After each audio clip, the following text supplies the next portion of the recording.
So after a while I noticed that, that was a problem for me, and the fact is that cooking and baking really is refreshing and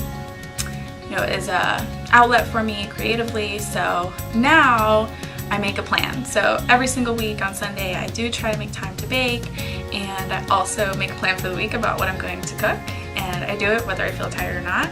And what I realize is that just the act of cooking or the act of baking makes me feel better, makes me feel refreshed, gets my mind off of other things, and then I can enjoy my night. I definitely understand vicarious trauma more now than I did before. And understanding that now it's okay to take a few runs and really care about my clients, but also care about me, whether it's going to the park or having a glass of wine or hanging out with my kids, or just kind of have to balance things out.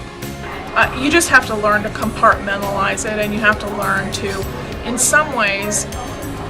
understand that your life is outside of work, and that this is part of your life, your job, and what you do, and you have to do the best you can and be professional. But in a spiritual sense, you sort of have to cut yourself off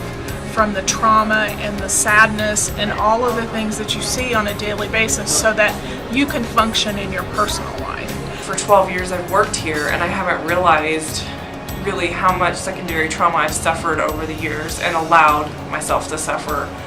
And so learning the self-care, learning the boundaries, and having those reiterated has been really helpful. It has really helped me think about trauma stewardship and how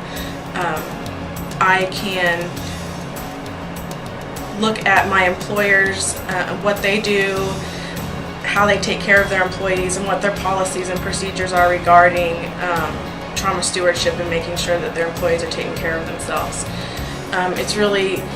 caused me to be very choosy about who my next employer is, and know that it's okay for me to ask those questions when I'm interviewing and when I'm considering a new position, so that I can make sure that I'm in an agency that is aware of these issues, is aware of the trauma that you can